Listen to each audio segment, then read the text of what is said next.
I communicate with a young man in Australia who is in jail.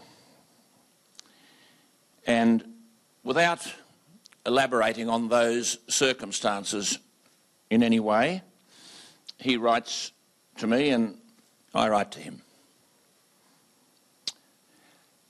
Out of this morass that jail so often becomes, he has written to me, amongst other things, this week.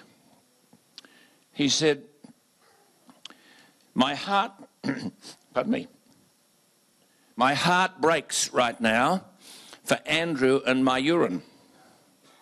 I know from the most personal and painful experience what strength of will, of spirit, of faith, of character, of wit, of mind, of body it takes to not only survive prison, but to actively and intentionally reform in the way that these two young men have. He says, it's not the path taken by the majority of people in prison. He said it's unfathomable to someone who has not witnessed it firsthand just how prevalent drugs are in this place. Yet these two Australians are inspiring and educating and enriching others with art, spirituality and humanity. Model inmates, he says, and it would seem, given the opportunity, model citizens.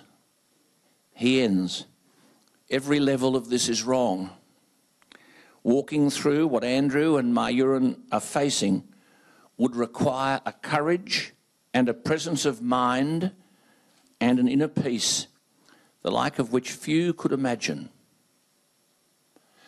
I can't think of a more powerful endorsement of the plea that we make tonight, standing for mercy. That's a story from the inside, not written by somebody who has something to gain from what he has to say. I guess he mightn't even approve of me sharing the message with you. But it's a powerful message. And it's a message which says what I said at the beginning. We are not in the business of making judgments about others. Yes, there has been, I guess, as Ben said, a certain callousness out there. But callousness in attitude and emotion is always a consequence of ignorance. And now that the Australian community have become, through people like you and so many others tonight in Melbourne and Sydney, and I've had messages from Brisbane where there's not a vigil and they wanted to talk and wanted me to say something on air.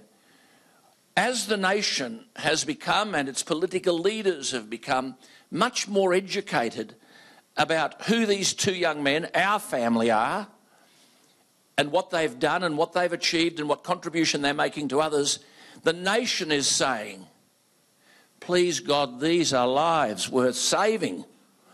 These are young people who've taken the hard road of rehabilitation and are seeing the end of the road. We're simply saying, give them a chance. Or as our own Bible, it doesn't matter which creed we believe in, which it says, let your light so shine before men. This is the Christian faith, but it's true of every faith. Let your light so shine before men that they may see your good works.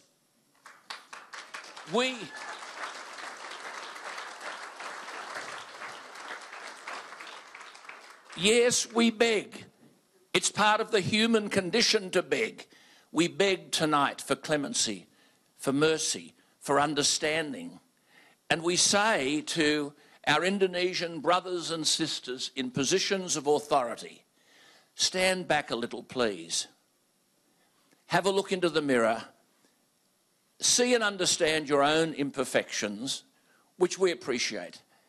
Understand, as we do, the ask and request for clemency that you seek of your people in similar conditions. And we share that request. We beg the same clemency for them as we beg for Andrew and Mayran, whether people are French or Danish or whoever those people are. Because these two young men are emblems of what your system has done. Indonesia, the prison system, somehow or other, through circumstances we don't understand, have done as Ben has told you and been witness to the most wonderful works, Edith, the most wonderful works. And I'm simply saying to whomever is listening around the world, we must have a message to authorities to say of these young men, let your light so shine before men that they may see your good works. It's because of our own imperfections that tonight we beg for mercy. Thank you for coming.